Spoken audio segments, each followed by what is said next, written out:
उधमपुर के बसंतगढ़ में हुई एक आतंकी घटना जिसमें एक वीडीसी मेंबर मोहम्मद शरीफ शहीद हो गया था।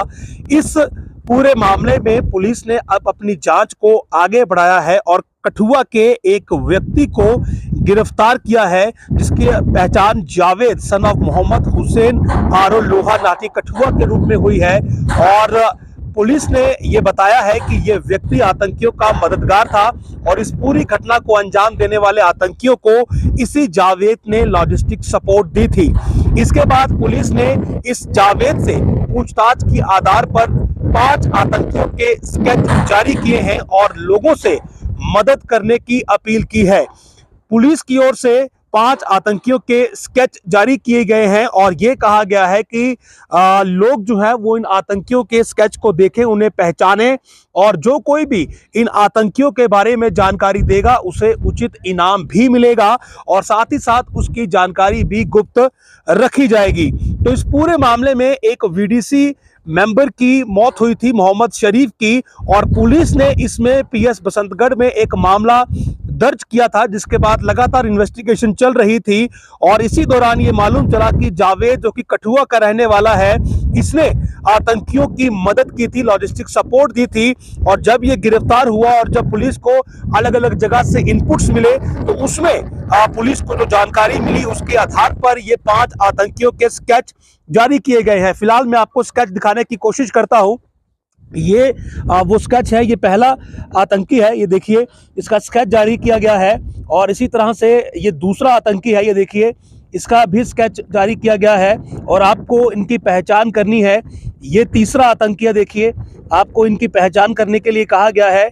जो कोई भी इनकी इनपुट देगा उसे उचित इनाम मिलेगा। ये देखिए ये अगला आतंकी है। फिलहाल इनकी पहचान, इनके नाम जो है वो मौजूद नहीं है, लेकिन इनके स्केच जो हैं वो अब जारी हो चुके हैं और आम लोगों से ये अपील है कि इन स्केच को पहचानें और इनके बारे में अगर कोई जानकारी है तो वो शेयर की जाए, क्योंकि ये सभी खूंखार आतंकी हैं। इन्होंने बसंतगढ़ में आतंकी घटना को अंजाम दिया है। वहां पर एक मुठभेड़ हुई थी जिसमें कि वीडीसी मेंबर, जैसा मैंने बताया, वो शहीद हुआ था और उसके बाद से ही इनकी तलाश जारी है। अलग अलग लोकेशंस पर सर्च ऑपरेशन चले, लेकिन अब तक जो है वो पुलिस, आप ये कहें कि ये लोग पुलिस के हत्थे नहीं चढ़े हैं, इनसे कोई कांटेक्ट एस्टेब्लिश नहीं हुआ है।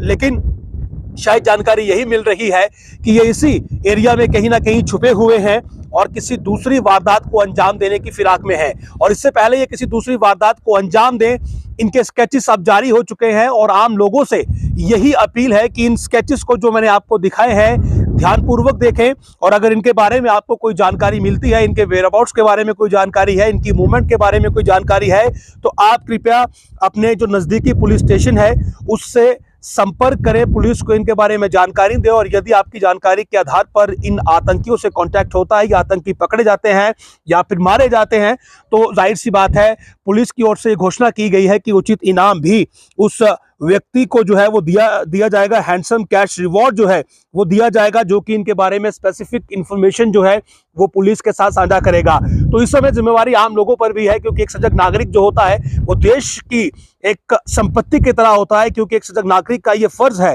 कि किसी भी प्रकार से अगर कहीं पर कोई मुसीबत आती है तो वो अपनी सिक्योरिटी फोर्सेस की मदद करे। और इस समय क्योंकि ये आतंकी एक एनकाउंटर को अंजाम देने के बाद से ही फरार चल रहे हैं, तो आम लोगों से ये अपील की गई है कि जो स्केच आपको दिखाए गए हैं इनकी पहचान करें और अगर आपके पास कोई जानकारी है तो तुरंत पुलिस के साथ साझा करें।